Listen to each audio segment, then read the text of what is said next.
Hey guys, this is Ricky back with another video. It's actually been quite some time since my most recent video, which was the DRL install guide.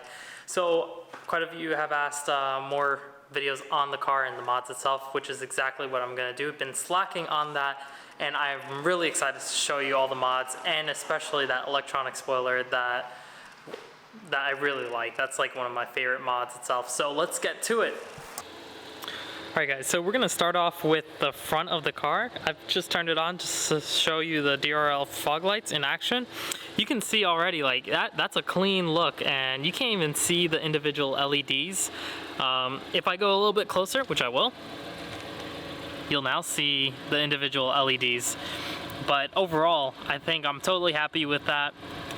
We'll see, time will tell if they are durable and hold up to the weathering of New Jersey. And this is this is my third pair, so I don't know. I mean, we'll see. So just to mention that all the body kit parts are from MV Tuning, and if they're not, I'll specifically mention that. But I just don't want to keep annoying you guys and say MV Tuning this, MV Tuning that. Alright, let me go ahead and turn off the car just so I'm not wasting gas.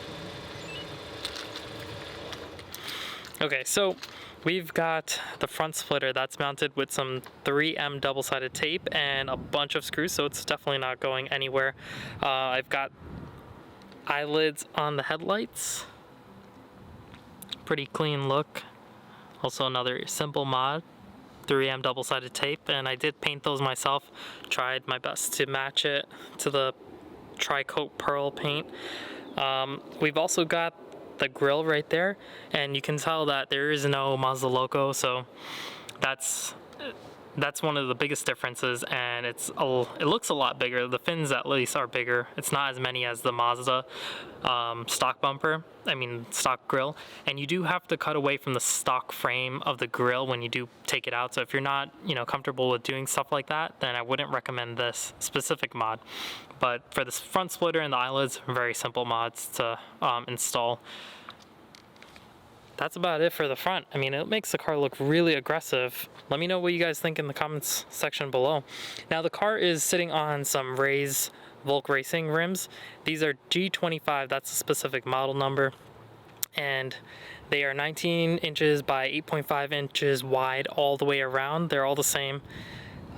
These are secondhand, so I really got lucky with them because the original brand new versions of these rims are like $1,000 a piece or something like that.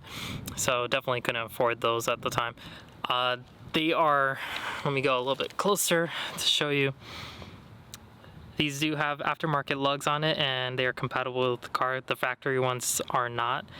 You definitely need some more extended. I personally think, so the offset of these rims are plus 45. I think it's very close to the stock. I would have loved if they protruded out a little bit more, had a lower offset. They do have some curb rash from mistakes, my fault, in the past. If you look past the rims, you can see the MGP caliper covers right there. They are on the front and the back. A very simple touch to it. I actually painted them whites to match the body color, and I kind of regret that decal that I put on there, but oh well. They are a very simple mod. They clip on with one bolt, and that's about it. The car is tinted all the way around 30%. 3M brand, nothing too expensive. I think they were $60. Did it myself. And if you look at the bottom, the side skirts, those are the side skirts. They flow very nicely with the car, and add to the curves of it. They kind of remind me of a Lexus IS 350, at least the back side of that curve, which I really like. And guys, I forgot to mention that the car is lowered on some Cork Sport lowering springs. I don't know how I totally forgot that, but my thoughts on the lowering springs, really awesome. They're cheaper than coilovers or bags, which honestly bags I really would love to have. But yeah, I mean, the Cork Sport lowering springs, very comfortable ride. It doesn't make the car feel like a boat when you're making sharp turns, so totally recommend it. And the car looks really good lowered. Just gonna and I still can clear a lot of things. Like I can go over speed bumps without looking crazy and going down my driveway, but in an angle, which is fine. And that's about it. You can see the MGP caliper covers, super nice. So that window spoiler just gets stuck on there with some 3M tape as well. Very easy mod. And we've got some rear fangs, as MV Tuning calls it. Another simple mod with 3M double-sided tape and a clip. And you can see the big difference in the rear diffuser. This is a 2-piece rear diffuser with a third brake light, and the brake light is fully functional. It flickers when you hold down on the brake. When you let go, it's just constant.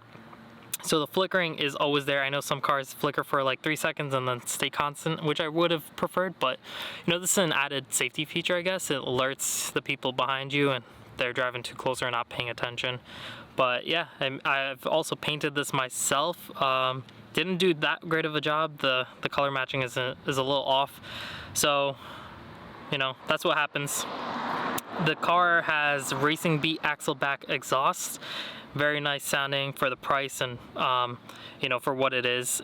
Mazda MagnaFlow actually offers a catback version for the Mazda 6, and the only con of that is that you have to cut away from the catback, and I wasn't happy or comfortable doing that, so I went ahead with the axle back.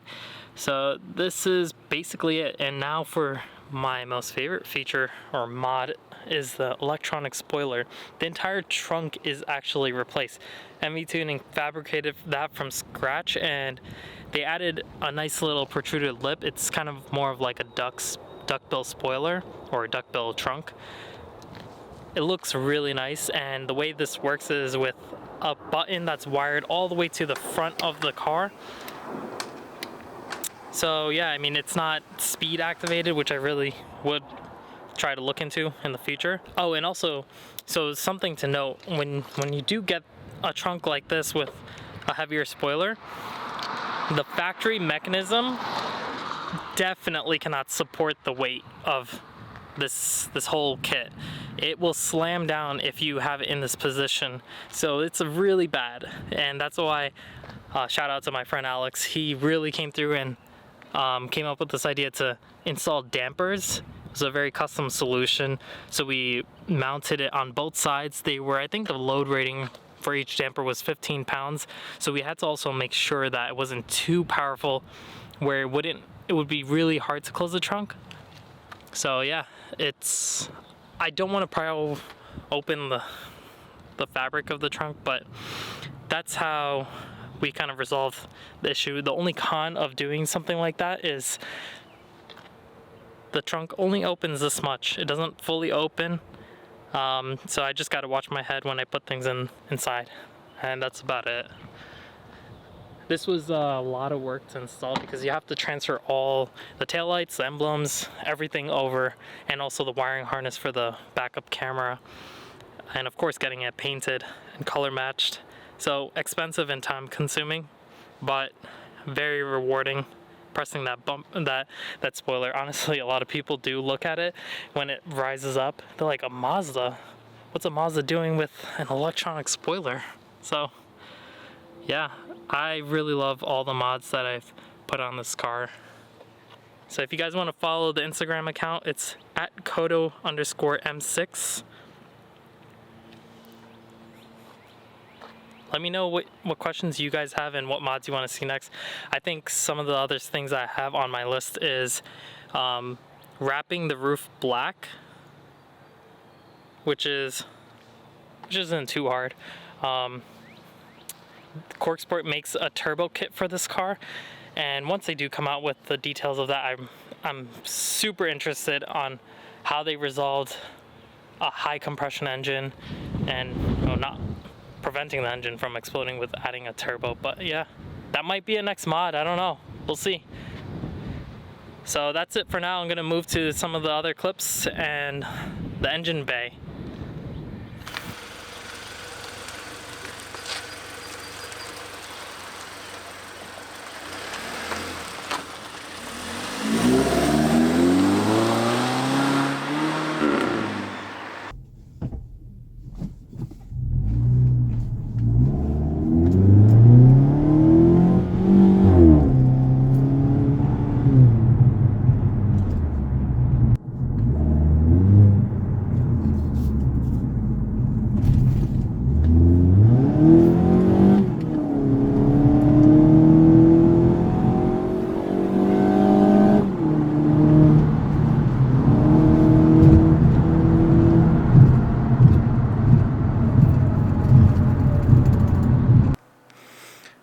guys, so this is the engine bay in all its glory. It's really chipping away. It's seen better days, but you can see the mods I've done to it. This is the K&N short ram intake.